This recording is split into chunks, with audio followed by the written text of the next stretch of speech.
Alala nyo ba guys, yung nag-flex ako ng about sa lotus? Ayan, nandito tayo ngayon kung saan ang dami na nilang bulaklak at sabi nga ni Mama Will, nakakain daw yung kanyang mga nuts na nasa loob ng mga pods na ayan, yung pinanggalingan ng mga bulaklak. Tara at tingnan natin kung meron na tayo makukuha. Syempre gusto ko rin tikman.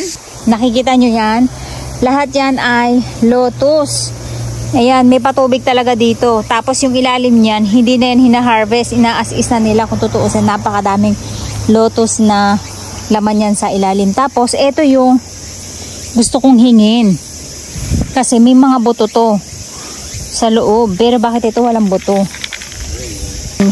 Ito yung magandang itanim. So, ang ano niya guys, yung nuts niya, ayun. Ang daling matanggal. At alam nyo ba, ang gandang gawing pan-display nito. Ito. No, nilalagyan niya ng ng pan-decorate sa mga iba't ibang, ay grabe, puputol din naman pala eh, ayan oh. May kumukuha, kaya lang yung mga nandito sa bungad na. So may mga kumukuha din, siguro yan yung mga kinakain nga na pods o yung mga bulaklak nang hihingi sila. Ayan yung bulaklak niya guys, napakaganda, diba? At kapag bumukad ka dyan, sobrang ganda guys. Eto yung pinakabuto niya, hindi pa siya masyadong lumalaki. Kain pa. Ito. Tingnan natin kung gaano kalaki yung kanya buto. So, ito yung buto niya guys. Kanya kalaki.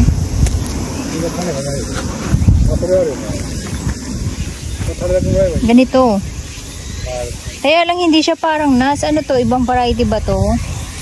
Yung buto nito guys, iba sa buto na ini-expect natin. Kasi yung kay Mami Will, parang bilugan siya, no? Eto, ganito yung itsura niya. At napakalambot niya. Tingnan nyo. At wala siyang laman. So, ayan guys, humihingi tayo ng buto. Ang itsura ng buto niya, ganito, oh. Nalalaglag siya ng kusa, eh. So, eto, meron na tayong pang tanim. So, ang kinukuha na lang natin, guys, yung mga buto. Ayan. So, dahil gizo ga haite ru yun. May tubig eh, ayan eh.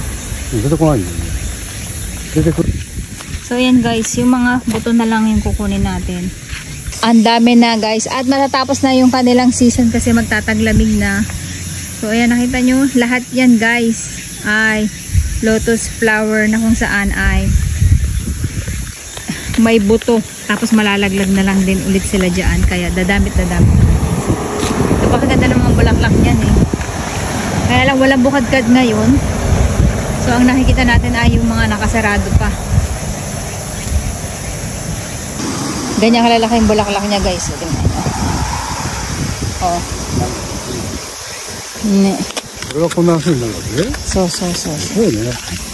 Ito guys, tingnan nyo. Ganyan kalaki yung bulaklak niya. Diba? Ang ganda. So sikat na sikat tong lugar na to dito. Tourist pa siya dito actually. Tapos doon may rice terrace, may mini rice terraces doon sa kabila.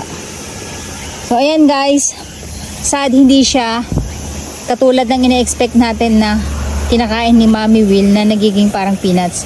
Tingnan nga natin to. Kasi hindi naman nag-uulan eh. Ay eto nga oh. Kasi ito malaki. Ito oh. Kaya lang yung kinakain ni Mami Will parang peanut. So, eto, naging ganito siya kalaki, guys. Diba? So, hindi lahat na makakakuha ng ganito. Yung iba ay parang walang laman. Eto. Wow, ang daming buton. Eto nga, yun. Baka pangit lang yung nakuha natin. Maliliit lang. Ayan, guys, malalaki yung kanyang bunga. Pero kailangan ito tinatanim sa mga tubigan. So yan, may nakuha lang tayong isa na parang naging nuts siya. Tingnan natin guys kung may laman siya sa loob. Na guys, ito. Puri tayo mahal ko. Ito yun o, yung kinakain niya. Puri ka tabi rarido. So. Legit o, may laman nga yung lotus. Kaya lang yung mga nakikita natin, hindi lahat siya ay lumaki ng ganito kalaki. So ito, para pala siyang mani. So yan guys, legit na may nuts nga sa loob ng lotus. Hindi nga lang maganda yung mga lotus na nakuha natin kasi hindi sila na-develop na naging ganito kabilog. Pero kinakain siya. Ayan. Tikman natin. Alang laga-laga to ha, pagkakuha natin. Isa lang yung nakuha natin kasi ayoko manguha. Dahil nga parke yun. So bawal siya mamitas ng mga hindi inyo.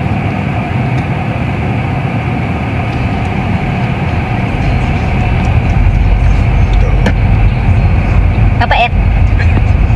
Para siyang mani na sariwa. Pero hindi ko siya bet. O siguro dahil naiilagan ko dahil first time ko lang kumain nito at natatakot tayo na baka malason tayo. So ayan guys, meron nga siyang nuts sa loob.